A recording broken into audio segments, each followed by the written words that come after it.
Estás escuchando Acaba y Emprende. Este es el episodio número 152 y hoy vamos a estar hablando con Elia Guardiola, experta en storytelling, y hoy vamos a estar hablando sobre el arte de las historias y que logran ventas. Algo así va a ser el título de hoy. Esto es casi improvisado, pero más que nada estoy bien contento porque tengo a alguien que llevo siguiendo, siendo honesto, unos 4 años.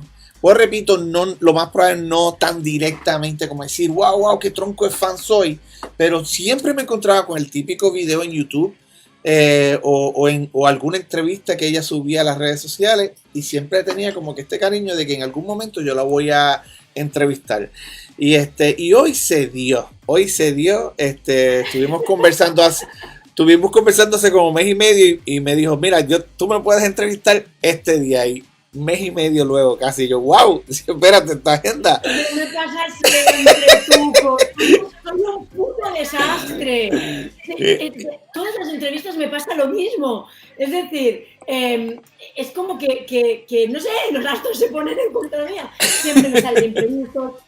De verdad, necesito días de 40 horas. De 40 al menos. Y el día que sea de 40 horas, voy a necesitar de 53.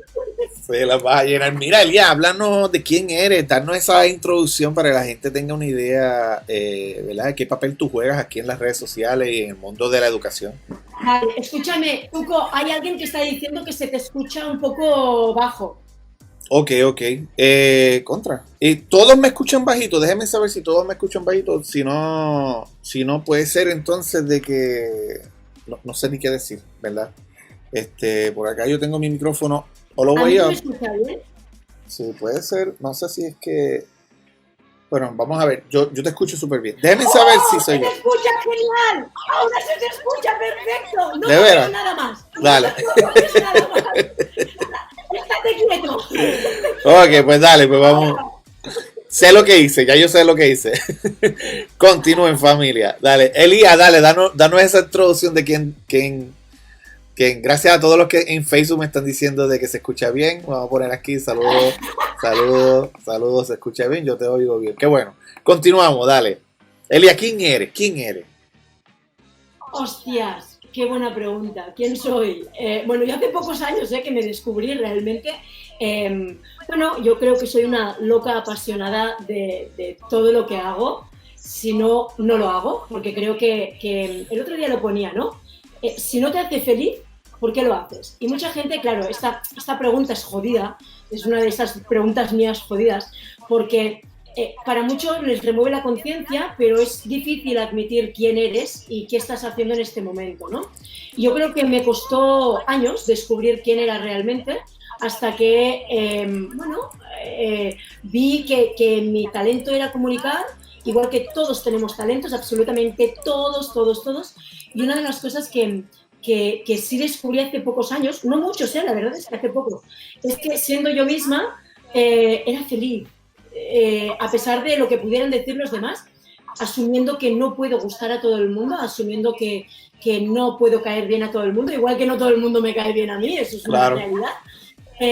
Por lo tanto, pero sobre todo teniendo la premisa de Oscar Wilde, ¿no? Que decía, sé tú mismo, los demás papeles ya están elegidos. Creo que parte indiscutible de ser uno mismo es la autenticidad. Al final, cuando haces lo que quieres, cuando haces lo que te gusta, cuando haces lo que te apasiona, al final se transmite. Para mí era importante descubrirme, porque esto a veces conlleva años de muchas caídas, de muchas opciones con el suelo, de besar el frío suelo, pero sobre todo aprender a no encariñarte con él, ¿no? La parte aburrida, esta es la parte un poco más entretenida, la parte aburrida, hay más, pero la parte aburrida es, bueno, que soy docente en universidades, en escuelas de negocio, en empresas de todo el mundo y tengo mis propias formaciones. Es más, en enero lanzo mi escuela de formación, después de muchos años de dar formaciones propias y, bueno, especializada en marketing emocional, experiencial, storytelling y copywriting, ¿no? Me encanta. Además, bueno, escribí un libro de desarrollo personal con poesía sin teoría aplicada, lo llamo yo, porque ni soy poeta, ni soy escritora, ni soy psicóloga, pero he vivido mucho. y nada, trabajando en nuevos proyectos. Y luego soy una loca apasionada de las palabras, del handwriting, de la música clásica, del piano. Adoro la entomología, y esto es un descubrimiento para muchos que me conocen, pero la entomología es el estudio de los insectos. Y diréis, loca, ¿pero qué dices? ¡Qué asco! Pero sí, desde que tenía 10 años y tengo 44, soy una gran amante de la entomología. Esto lo he dicho pocas veces técnicamente. Entomología, entomología. Interesantísimo. Te tengo esta. Obvio, ¿por qué estás aquí? Número uno, quiero conocerte un poquito más. Número dos, sé lo mucho que puedes aportar a la comunidad de emprendedores. Pero número tres, a mí me gustaría saber, en tus palabras, ¿qué es el storytelling? En caso de que alguien no tenga ni idea en qué significa esta palabra en español, al menos es narración de historia, si no me equivoco. Sí. Pero, ¿qué es, Elia? Háblame de eso. A ver, realmente dicen que es el arte de contar historias. Sí que es verdad que es el arte de contar historias, por supuesto. Estamos hablando de storytelling, es decir, es que la propia palabra lo está diciendo, contar historias, narrar historias. La verdad es que el storytelling nació en la época de las cavernas con las pinturas rupestres. Siempre digo que hemos evolucionado, pero unos más que otros, allá cada uno.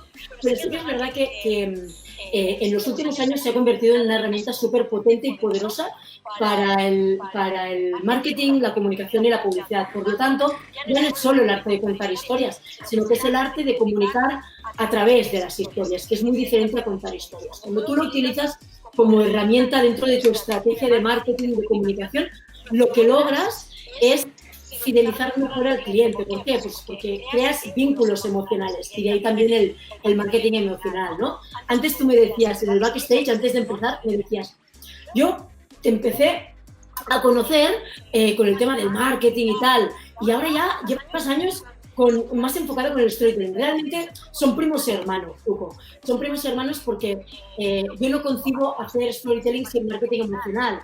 No concibo hacer marketing emocional sin storytelling.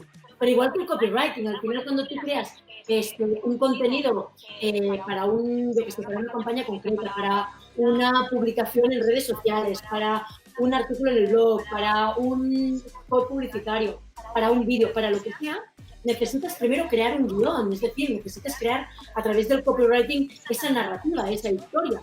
Por lo tanto, para mí es imprescindible, van de la mano. Es decir, cuando yo digo, no, es que yo estoy especializada, yo nunca me llamo experta porque me parece soberbio, son los demás los que te tienen que atribuir ese valor, pero sobre todo siempre digo que el marketing emocional, el marketing experiencial, el storytelling y el copywriting son primos hermanos, tienen que ir de la mano. El copywriting al final es un punto de apoyo, ¿no? Pero tienen que ir de la mano. Claro. Me encanta. Ok, me siento como que me separaste la parte emocional de la y me mencionas de que las dos son necesarias. No hay que separarlo, que va, Tuco. No podemos separar. Ok, no son dos mundos aparte que se unen. No son dos mundos aparte que se unen, son necesarias ambas. Claro, es que son, no, al contrario. Por eso te decía yo que para mí realmente tienes que entender, o tenemos que entender todos, yo la primera, que el marketing emocional y el storytelling van de la mano. Al contrario, no es que se separen. Son dos disciplinas diferentes, pero que son primas hermanas. Por lo tanto, se complementan. Yo no concibo hacer marketing emocional sin storytelling. Por lo tanto, van de la mano. Yo no concibo hacer, es decir, que es imposible hacer storytelling sin marketing emocional, igual que no se puede hacer marketing emocional sin storytelling. ¿Podemos crear una historia no emocional? Sí, pero ¿va a vender? Eso ya es otra historia. Me encanta, me encanta. Te voy entendiendo en todo el sentido de la palabra. Lo siguiente que quiero preguntarte, ¿existe alguna historia que veas necesaria que todo experto deba narrar, ya sea emprendedor, vendedor?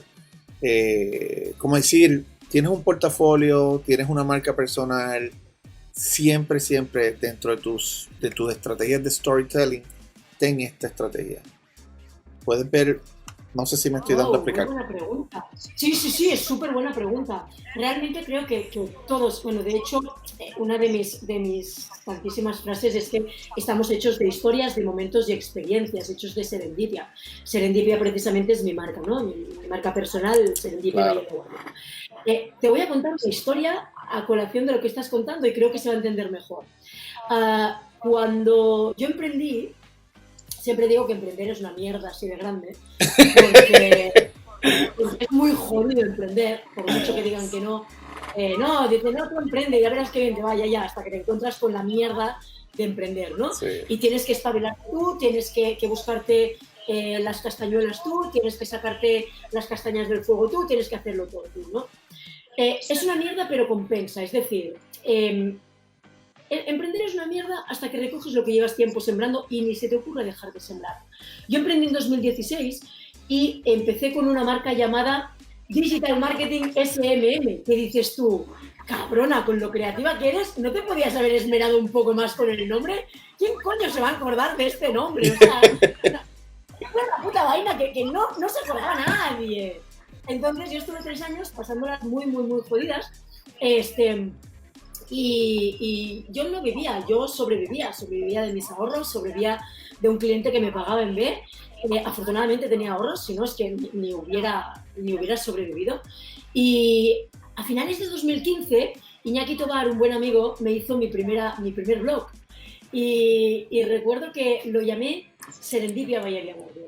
Claro, ahí cambié Digital Marketing SMM, que es un nombre común, vulgar, que no dice nada, a Serendipia Valle de Guardiola. Pues ahí empecé a crecer. Cuán curiosa es la vida que cuando tú cambias el nombre de tu marca, el nombre de tu emprendimiento, el nombre de tus proyectos y los atribuyes a algo que realmente te identifique, ostras, ¿cómo cambia la cosa? Porque la gente empieza a recordarte. Yo ahí empecé a crecer, 2016 empecé a crecer, 2017 mucho más y empecé a dar conferencias a nivel internacional. Al final, la paradoja de todo esto es que, ostras, cuando yo empecé a contar mi historia de verdad, cuando yo empecé a tener un nombre en mi emprendimiento que me sentía identificada, donde me sentía identificada, donde estaba contando mi historia real, ahí empecé a despuntar un poco. Obviamente sigo trabajando en ello porque esto, por mucho que digan, no, es que Elia es referente a nivel mundial del marketing emocional, del storytelling, ya, pero esto es un trabajo diario. Esto a mí nadie me ha regalado nada, ni quiero que me regalen nada. Y esto hay que trabajarlo día sí, día también. Porque hoy estás aquí arriba y mañana puedes estar aquí abajo. Por lo tanto, la marca personal hay que trabajarla absolutamente cada día. La marca corporativa o la imagen de marca hay que trabajarla absolutamente cada día. No puedes crear una marca y esperar que te caiga del cielo en los resultados. Tienes que contar tu historia. ¿Desde qué perspectiva? Desde la perspectiva de la humanidad, de no tener miedo a contar parte de tu historia personal. No hace falta que cuentes tampoco cómo duermes en la cama, está claro, sí, o cómo vas al baño. Podemos omitir detalles si son comprometedores. Claro, pero ojo, Tuco, porque si ese detalle que tú vas a contar puede aportar valor a tu comunidad, a tu audiencia, entonces esa historia tiene valor, tiene trascendencia. Si tú estás hablando de algo que no le importa a nadie, ¿para qué? Entonces, tu historia tienes que contarla, pero tienes que saber, a veces no es tanto lo que cuentas, sino cómo lo cuentas. Y eso es mucho más importante todavía. La forma en la que tú cuentas tu historia. Me encanta. ¿Sabes que si fuera yo a aportar algo ahí, yo me acuerdo que antes me mencionaban, tú tienes que tener cuidado con mostrarte muy vulnerable. Y esa frase yo la escuché tanto y yo descubrí que luego de que fueron de esos consejos que nunca debía haberle dado espacio, la gente se identifica con los vulnerables. La gente, es que, porque a nosotros nos ponen una etiqueta ya. Nos ponen una etiqueta de él es el grande en esto. Elías es una de las más duras. Y empiezan, sin hacer mucho investigación, empiezan a decir, ponerte etiquetas que ni siquiera se han confirmado. Elías es la más grande en España. Tuco es el más grande en Puerto Rico. O tú, ¿me entiendes? Empiezan a poner, y de momento tú le cuentas una historia que puede ser vulnerable, una historia que lo más probable fue humilde, una historia como la que acabas de mencionar, simple, de que estabas emprendiendo, comenzaste a ser una autoridad, pero todavía estabas pasando por este problema de conseguir clientela, entre otras cosas, porque ese es el problema que tienen ellos mismos y se identifican. Él fue como yo y llegó allá. Porque claro, no, ellos hacen conexiones. Ellos hacen claro, conexiones de lo que quieren ver. Pero ahí está el secreto, es decir, uno de los puntos clave que yo siempre recomiendo poner en tu storytelling, bueno, es hacerte 3 preguntas, ¿vale? Una de ellas es, ¿a partir de qué momento quieres que la gente sepa de ti? ¿A partir de qué momento vas a dar tu valor a lo que estás contando y los demás van a entenderlo como algo valioso para su transformación? En segundo lugar, tú también puedes, es decir, cuando tú pones... la pregunta real es, ¿qué dosis de vida personal vas a poner tú en tu storytelling? Porque tú necesitas poner algo de vida personal, porque si tú no pones vida personal, la gente le vas a crear inseguridad y desconfianza, porque estarán diciendo, es que no cuenta nada de su vida, algo está escondiendo. Por lo tanto, es importante que contemos algo de nuestra vida siempre que ayude a los demás a mejorar su propia vida. Por lo tanto, cuando yo cuento en mi storytelling que yo me fui a Madrid por amor, el amor se terminó, yo me quedé en Madrid, llevo 3 años con Pablo, súper feliz, pero emprender es una mierda. Y las pasé muy putas y sigo diciéndolo, porque fue así, fue muy duro, yo me iba a gastar el último céntimo para poder comer. Entonces, joder, si yo cuento todo esto y sé que hay muchos emprendedores que me están viendo, que me están escuchando, que me están siguiendo, que están viendo lo que hago hasta el último milímetro, si ven que yo estoy diciendo las cosas como yo las viví y como yo las sentí, que ojo, no es una verdad absoluta, ni pretendo tener la verdad absoluta en nada, pero sí es mi verdad. ¿Basándome en qué? En mi propia experiencia, basándome en mi conocimiento, basándome en lo que yo he vivido. Si mi propia experiencia puede ayudar a alguien, joder, lo contaré 1000 veces. Y luego otra pregunta es, ¿qué dosis de vida, de emocionalidad le vas a poner tú en tu storytelling? Si tú pones muchas emociones, la gente puede decir, madre mía, esto es muy ñoño. Pero si tú no pones emociones, la gente también le vas a crear rechazo, porque somos seres más emocionales que racionales. Por lo tanto, hostia, todo lo que sea emocional, todo lo que sea empático, al final lo que hacemos es estimular el cerebro, y lo que despertamos dentro del cerebro es esa química llamada dopamina, que es la jodida droga de la curiosidad. Queremos saber más de aquello que nos están contando, queremos saber más, porque también tenemos la oxitocina, que la oxitocina no deja de ser la droga dentro del cerebro, a nivel de química, a nivel de neurotransmisores, que despierta y estimula la empatía. Por lo tanto, necesitamos estimular el cerebro con las historias reales, verídicas, fehacientes, historias que la audiencia puede sentirse identificada, historias que digan, hostias, es que esto yo lo he vivido, ostras, es que yo estoy pasando por ese momento, y eso es gracias al acoplamiento neuronal. Es decir, trasladamos, nuestro cerebro lo que está haciendo es trasladar la historia que están escuchando, viendo o leyendo a su propia experiencia, por lo tanto la están viviendo en su piel, en su propia carne. Me encanta, sí, estoy totalmente de acuerdo. ¿Hay alguna historia con la cual tú conectaste en algún momento y pudieras compartir con la audiencia y que pueda ser un vivo ejemplo de este tema? Y que no sea la tuya. Wow. Joder, es que hay muchas, realmente hay muchas. De hecho, es tan fácil como que todos mis clientes tienen historias. Yo, para la gente que trabajo, para las marcas que trabajo, sean marcas personales, marcas corporativas, siempre hay un punto en la historia de esa marca corporativa o personal en la que yo me siento identificada. Te siento identificado. De hecho, es más, a fecha de hoy, me puedo permitir el lujo, después de haber trabajado muchísimo en mi vida y sigo trabajando muchísimo, yo no trabajo para marcas con las que no me pueda sentir identificada. Al principio no, está claro. Yo cuando empecé me agarraba un hierro ardiendo. Todo lo que me venía lo tenía que coger porque tengo una mala costumbre de comer cada día y pagar facturas. Por lo tanto, era importante abarcar todos los clientes que pudieran ser necesarios. Pero ya cuando vas creciendo, te puedes permitir la licencia de trabajar para las personas y marcas que tú quieres. Y eso es lo que estoy haciendo. Trabajar para marcas con las que yo me pueda sentir identificada y, sobre todo, trabajar para marcas con las que me las pueda sentir mías. Es decir, si una marca no me inspira confianza, si una marca o una persona no me inspira generosidad o no me inspira algún valor o algún propósito con el que yo me sienta identificada y forme parte también de mis valores, yo no trabajo con ellos. Porque ahora mismo puedo permitirme hacer esto. Al principio no, sin duda. Cuando yo emprendí, yo siempre digo que, insisto, emprender es una mierda hasta que recoges lo que llevas tiempo sembrando y ni se te ocurra dejar de sembrar. Ahora bien, compensa. Yo no he dejado de emprender.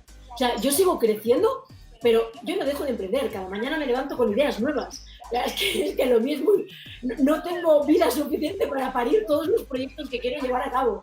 Entonces, pero sí que es verdad que hay muchas historias. De hecho, todos tenemos historias que contar, Tuco. Todos. Sí. A mí cuando me viene y me dice, hay mucha gente que me viene y me dice, Elias, que yo no tengo nada que contar. Como que no, entonces que no has vivido. Cagada, ¿no? Porque todos tenemos cosas que contar. Ahora bien, todos tenemos historias que contar, pero ya no es tanto el qué quieres contar, sino el cómo lo cuentas. Claro. Está claro que cuando utilizas el copywriting persuasivo, la escritura persuasiva y creativa, para hacer un buen storytelling, un buen marketing emocional, está claro que tú puedes contar la verdad y debes contar la verdad, pero le puedes poner un poco de poesía, es decir, maquillarlo un poco. No mentir, jamás de los jamás es mentir, pero sí poner un poco de poesía a ese texto, ¿no? Para que sea más emocional, para que sea más cercano, para que sea más empático. ¿Sí? So que yo bueno, te voy a hacer una pregunta que yo apruebo, pero te lo voy a hacer la pregunta pensando en el público. ¿Tú entiendes de que ya presentarte estilo Reina Valera, la Biblia, que habéis y comentáis y tal, eso se acabó, eso es del pasado, o sea, esa liturgia, ese léxico extremista, no es tan fácil conectar con las personas a menos que estén en ese mundo. Es ideal tener un lenguaje práctico, un lenguaje que vaya a conectar más con... Bueno, mira, yo te puedo decir, y esto ya lo he dicho varias veces, que yo, el primer joder que solté públicamente en redes sociales, me quitó un peso de encima brutal, porque yo soy muy mal hablada. Es decir, yo suelto palabras. Pero tú tuviste una etapa que era bien ética y bien, disculpe y bla, bla, bla. Y yo llegué a ver varias entrevistas y después vi ese mega switch. Inclusive yo lo vi hasta en tus fotos. Las fotos de esa época versus ¿verdad? De esa época no hace tanto. Pero estamos hablando de la Elías de hace 4 años, cómodo.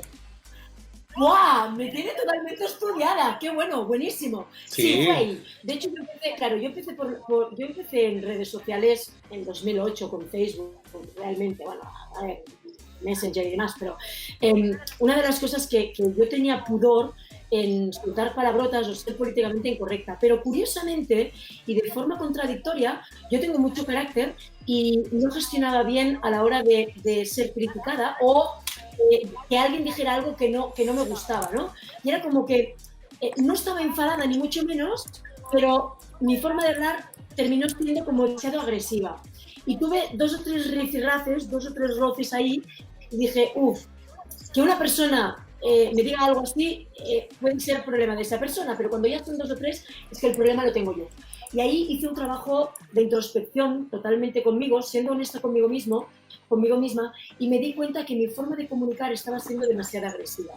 Entonces, bajé un poco las vueltas y ahí sí que tuve que analizar muy bien qué quería y qué no quería. Lo que sí quería era seguir siendo yo misma, por lo tanto dije, yo en mi día a día soy correcta, es decir, suelto palabrotas, pero soy correcta. Soy empática, muy empática, y no me gusta discutir por discutir. Es decir, antes sí discutía mucho, dejé de discutir tanto, también la edad hace que no quieras discutir tanto. Aprendes a priorizar y sobre todo a relativizar las cosas. Por lo tanto, ¿qué hice? Bueno, empecé a ser yo misma, empecé a soltar algún taco, empecé a dar mi opinión sin ser verdad absoluta, a respetar las opiniones de todo el mundo, porque siempre las había respetado, pero sí debatir de una forma más correcta, ¿no? Y sí que soy muy guerrera, soy muy irreverente, soy muy vehemente, soy muy pasional y creo que se nota, vamos, a millas. Pero ya te digo yo, desde el momento que empecé a expresarme como yo soy, pasional, intensa, irreverente, a veces incluso macarra, porque puedo soltar esta puta vida, pero con connotaciones positivas, Claro. Fui más feliz. Y la gente empezó a seguirme más inclusive, porque yo estaba diciendo públicamente lo que mucha gente no se atrevía a publicar en su storytelling. Ay, perdón, en sus redes sociales, madre mía. En sus redes sociales. Entonces, lo que ellos no se atrevían a decir en sus publicaciones, yo sí lo decía, por lo tanto, estaba dando voz y sigo dando voz a pensamientos, reflexiones que piensa mucha gente, pero que no se atreven a contar en sus muros. Por pudor, por tabúes, por lo que sea, da igual. Está bien, es respetable, es totalmente lícito, sin duda alguna. Cada uno puede publicar lo que le dé la gana en sus muros y en sus perfiles, que para eso son suyos. Pero es curioso cómo no se atreven a publicarlo en sus muros, sin embargo comentan en mis publicaciones, ¿no? Y es gracioso, o sea, es súper, súper gracioso, ¿no? Yo encuentro que es una falla. Yo encuentro que eso es una falla que tiene la televisión tradicional. No, la televisión tradicional, perdóname. Es una falla que tiene al grado, te voy a dar un ejemplo, es que te quieren vender esta imagen de estas autoridades que están en sus plataformas, que vendrían siendo sus televisiones, ¿sabes? Voy a poner Univisión, qué sé yo, TV Azteca, Telemundo en Puerto Rico, etcétera. Y nos encontramos como que, wow, ellos son tan bellos en cámara, y después tú descubres que no son tan así.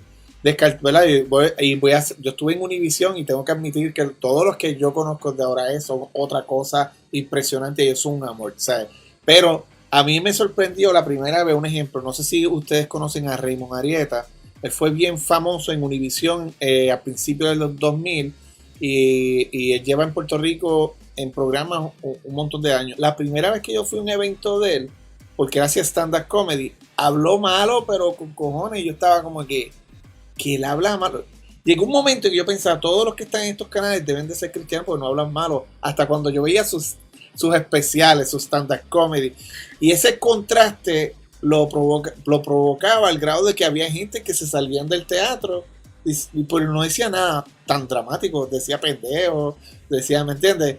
Bobería que ellos mismos decían, pero se salían de la sala, y yo decía, esto lo provoca el hecho de que no los proyectaron tal y como son ellos a diario, ¿entiendes? Y yo encuentro que eso es lo especial que tiene las redes sociales, que provoca de que si tú las sabes manejar, te conozcan tal como eres, y el que no te quiere se fue, pero el que te quiere nunca se va a sentir defraudado, siempre se siente, es que él es así, ella es así.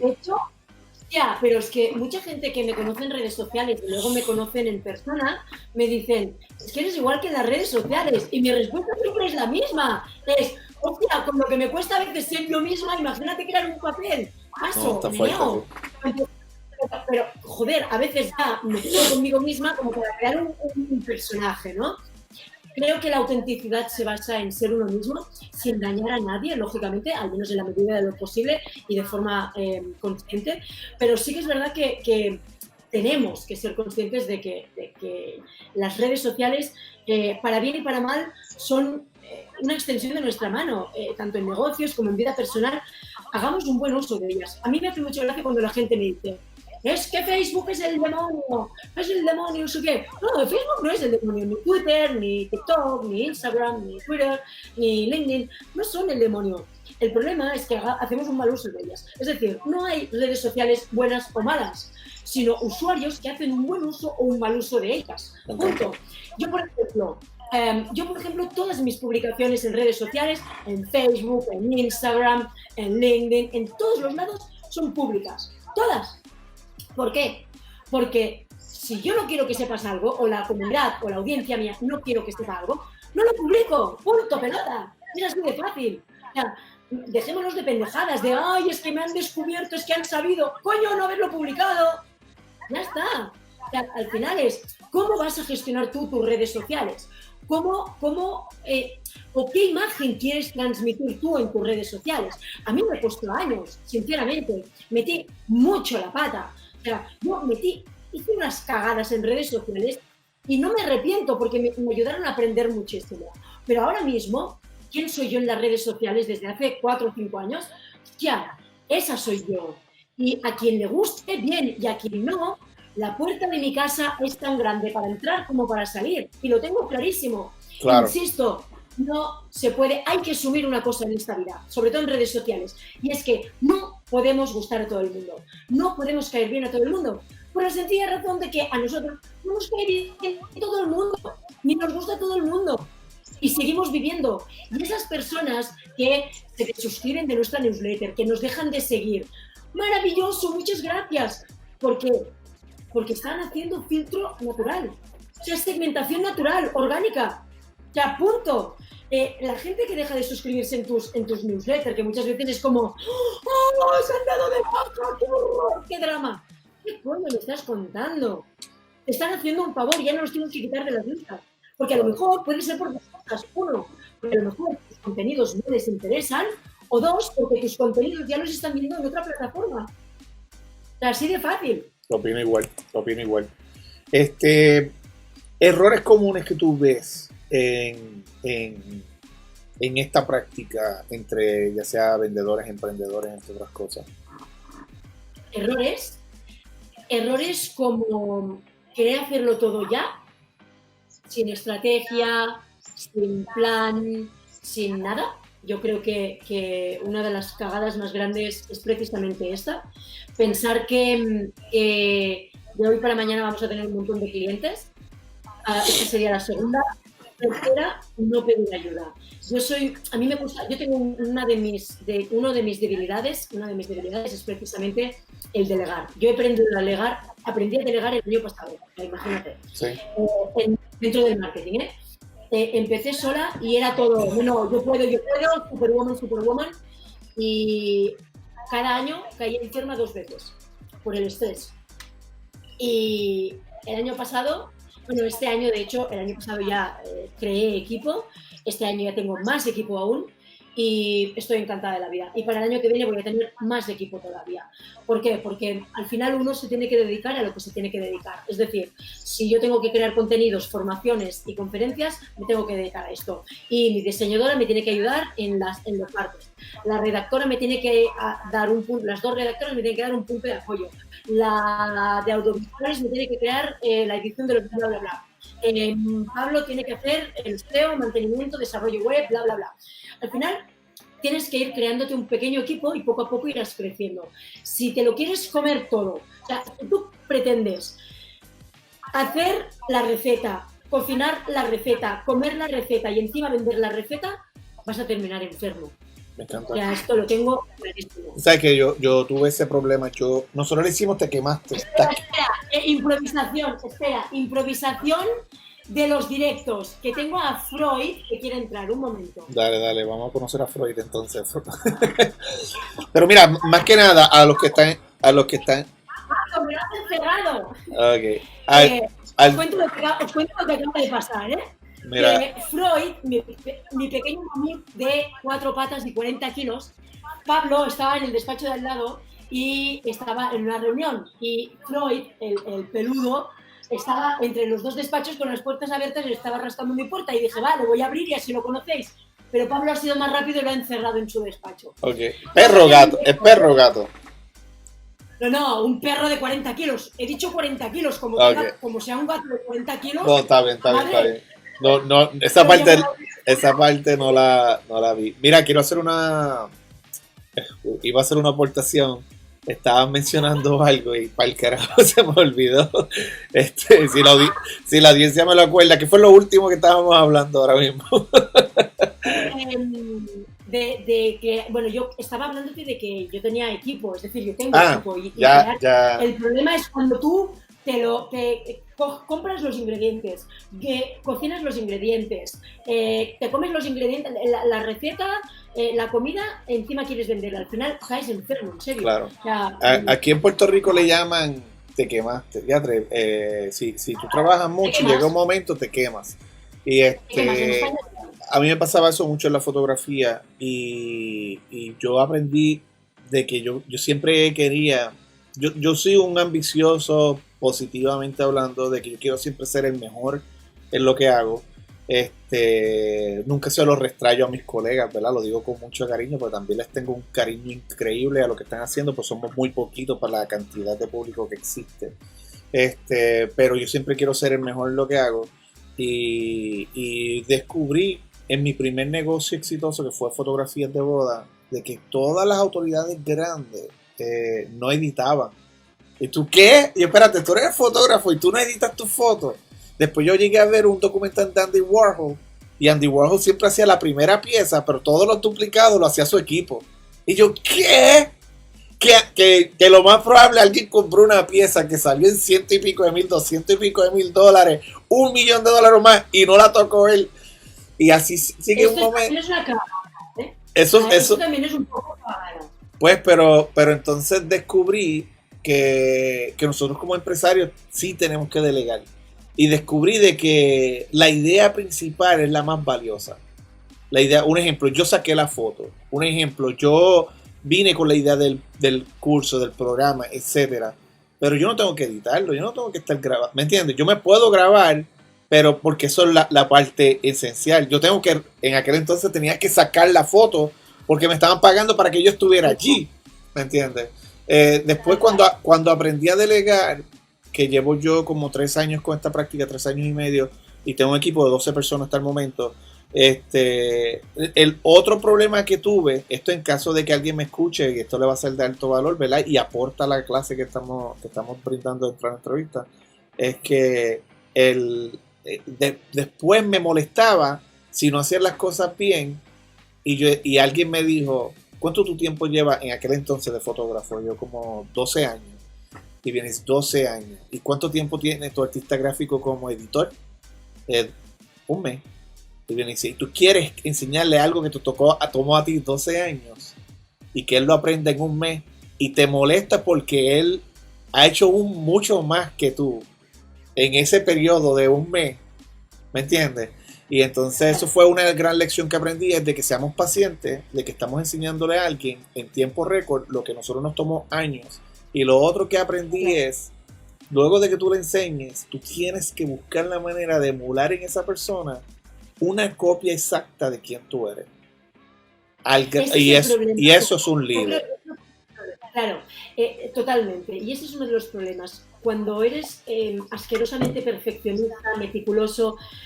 Yo recuerdo que cuando era directora de hoteles, encontré en quién delegar, eso sí que es verdad, cuando estaba en esa época, una única persona, porque fue la que más me demostró, ¿no? Y al final, cuando eres tan perfeccionista, buscas encontrar a alguien que haga las cosas igual que tú. Y esto es un error. ¿Por qué? Porque tú le puedes enseñar a hacer las cosas como tú quieres, pero al final esa persona, si tú quieres robots, automatiza todo, pero si tú quieres una persona que te dé ideas, que te aporte valor y demás, tienes que aceptar que esa persona habrá cosas que las haga diferentes y no necesariamente significa que esto sea peor que lo que tú estás haciendo, sino que es una cosa que es una actitud y además una actitud que tú vas a tener que entender como suma para tu marca corporativa o personal. Por lo tanto, en nuestro equipo tenemos bastantes personas ya, tenemos redactores, tenemos abogados digitales, tenemos desarrolladores, en fin, tenemos varias personas. Entonces, yo tengo 2 manos derechas realmente. Una es mi diseñadora gráfica, Aileen, y la otra es Pablo, que es mi pareja además. Entonces, pero el equipo que hay alrededor, Aileen, por ejemplo, se encarga de una de las dos redactoras y y la editora de vídeos. En fin, que cada uno tiene sus funciones. Ahora bien, mi problema a veces se encuentra en que cuando me vienen marcas me dicen, no, es que yo quiero que seas tú la que me escribe. Yo quiero a Elia Guardiola, no gente del equipo de Elia Guardiola. Claro, a mí me toca hacerle entender a ese cliente o futuro cliente que lo que haga mi equipo siempre está supervisado por mí. Por lo tanto, y que mi equipo lo he enseñado yo. Por lo tanto, esa metodología mía propia de escribir de una forma determinada, porque tengo una forma muy específica, muy concreta de escribir, entonces esa forma de hacer storytelling, narrativa, copywriting, marketing emocional, ellos lo han aprendido conmigo. Por lo tanto, no hay drama. Porque Claro. además ellos lo van a hacer como práctica, pero además yo lo voy a supervisar. Por lo tanto, esto te garantiza que si tú lo que quieres es que sea Elia Guardiola la que te haga el trabajo, ya, pero es que una de dos, si me quieres en exclusiva vas a tener que pagar el triple, porque el día tiene 24 horas. Dos, tengo un equipo que está sumamente preparado para esto. Me encanta, me encanta, me encanta. Elia, ¿algún libro que haya marcado un antes y después en tu carrera y que tú quisieras compartir con la audiencia y que sea de ayuda en su crecimiento? Wow. Uno, curiosamente, es personal, no es de autoayuda, pero creo que al final termina, con el tiempo he entendido que sí es de autoayuda. El Yogi, de Ramiro E. Calle. Lo he visto 1000 veces, no lo he leído. 1000 veces lo veo. 800 páginas, pero lo he leído 2 veces. 2 veces hace muchos años, debería volver a leerlo, porque estoy segura de que ahora me aportaría mucho más. Es el camino del yogi, ¿no? Cómo va evolucionando, cómo se encuentra con... Bueno, me recuerda mucho al hombre de las 1000 caras de Joseph Campbell, que es el viaje del héroe. Entonces, ahí es muy storytelling, es muy narrativa. Y creo que te ayuda a entender cómo empezamos en un mundo ordinario, en el camino a nuestro encuentro, ¿no? A la hora de encontrarnos con nosotros mismos, encontramos mentores en el camino y cómo convertimos ese aprendizaje en el mundo extraordinario, ¿no? Y vuelve a empezar. Nuestra vida es un círculo donde siempre pasamos del mundo ordinario al mundo extraordinario, ¿no? Y de nosotros depende. Al final, siempre digo que el fracaso es sinónimo de aprendizaje. Otro libro, por ejemplo, los tengo por aquí, los de Joe Dispenza, que están ahí detrás, el de Deja de ser tú, El placebo eres tú y Sobrenatural. Estos 3 libros son de autoayuda, pero bueno, que yo a mí los libros de autoayuda, la verdad es que me la repampinflan bastante. Mi vida ha sido bastante como para leer libros de autoayuda y al final, como dice mi padre, piti collons y cap endavant, pecho de cojones y para adelante. Pero sí que es verdad, está bien leer de vez en cuando algún libro de estos, porque ves, cuando leo libros de estos, intento verlo desde diferentes perspectivas, ¿no? Soy un poco rara yo con esto, ¿eh? Lo intento leer desde la perspectiva del autor, lo intento leer desde mi perspectiva y lo intento leer desde la perspectiva de una persona que no sea yo y cómo afecta a cada uno de ellos. Mi cabeza es un poco rara, ya te digo. Entonces, no, me encanta. Pero sí que es intentar ver un poco la perspectiva de todo para poder empatizar, ¿no? Y decir, bueno, ¿cómo puedo ayudar yo con lo que está contándome este tío, más lo que yo he vivido? Y cómo lo puedo aplicar para ayudar a más personas en mi audiencia, mi comunidad, clientes y alumnos, ¿no? Que tengo miles de alumnos y les intento ayudar cada día. Antes de culminar, te tengo una pregunta. Yo sé que las matemáticas, adicional a que te tienes que aprender la técnica, tú eres bueno en matemática, ¿verdad? O aritmética, o álgebra, o qué sé yo, trigonometría, lo que sea, cualquier de esas mierdas. Pero se menciona que si quieres ser bueno en eso, más que aprenderte la técnica es practicarla. En el storytelling, ¿tú consideras que es lo mismo? ¿Es más practicar que aprenderte la técnica? Mira, Isabel Allende, la escritora, en una entrevista que le hicieron, decía, hay que crear el hábito, y no puedo estar más de acuerdo con ella. ¿Por qué? Porque esto es como si yo te preguntara, ¿el carisma se nace o se hace? ¿La creatividad se nace o se hace? Al final todos tenemos una parte intrínseca en nuestro ADN, pero hay que trabajarla. Igual que Pablo Picasso dijo, la inspiración tiene que encontrarte trabajando, pues es lo mismo. Isabel Allende en esa entrevista decía, es que el 90% de todo lo que yo hago va a la basura, pero ese 10% es el que merece la pena. Y es gracias al haber creado un hábito, el que yo he encontrado el 10%. Y me parece brutal, porque es lo que hacemos todos. Yo escribo a diario un montón para clientes más que para mí, pero yo luego, si se me ocurre una frase, si me ocurre algo que puedo implementar en mis clientes, lo empiezo a implementar conmigo. Hago prueba de error con mis propias redes sociales y mis contenidos. Hago cosas que cuando funcionan, lo implemento a mí. Yo soy mi propio conejillo de indias, soy mi cobaya. Si a mí me funciona, intento implementarlo, evidentemente, personalizándolo para cada una de las aplicaciones clientes, evidentemente, y luego para que me sirva como caso de ejemplo de éxito o llámalo X para mis formaciones y mis conferencias. Al final es eso, es día a día. El storytelling, nadie nace enseñado, nadie. Por lo tanto, es importante que empieces. Pum, pum, pum, pum. Por ejemplo, yo ahora en estos 9 meses de pandemia he creado 7 ediciones, llevo ya, del curso de Storytelling y Copywriting. 7, que en marzo nacerá la 8ª edición. Y ahí siempre les digo a los alumnos en la primera sesión, les digo, no esperéis tener vuestro storytelling cuando termine la formación. O sea, no vais a tener vuestro storytelling hecho en 2 meses. Vais a tener las herramientas, el conocimiento y vais a empezar a tener práctica para empezar a escribirlo. Entonces, para mí es súper importante que practiquemos. A ver, tú cuando coges una bicicleta, ¿qué te pasa la primera vez? ¿Que te pegas un porrazo? Tengo que ponerle dos gomitas de mierda bien chiquititas en las esquinas para mantener el balance. Vale, pues esto es lo mismo. Tú vas haciendo poco a poco, pero es que esto es como todo, como absolutamente todo. Es bueno que la gente entonces entienda que la práctica aquí juega un papel crucial. Perseverancia. Wow. Perseverancia. Yo creo que también... Y ganas, muchas ganas, por Dios. El otro día yo lo decía en redes sociales. El secreto está en las jodidas ganas de hacer las cosas, en las jodidas ganas de ir ahí. Es decir, cuando empezamos diciendo, ¿y si lo hubiera hecho? ¿Y si lo hubiera dicho? ¿Y si lo hubiera llamado? ¿Y si hubiera ido? Cuando tú lo estás pensando, mientras tú lo estás pensando, la competencia ya lo está haciendo. Por lo tanto, hazlo y punto. Y punto. Total, nos van a criticar igual. Me encanta. Yo también digo que el premio de un buen texto lo vas a ver con la retroalimentación de tu público. Cuando tú veas que las personas te siguen haciendo preguntas, te escriben y te hablan y empiecen a hacer, darte ese feedback, es como que ellos entendieron de que este texto te estuvo hablando únicamente a ti.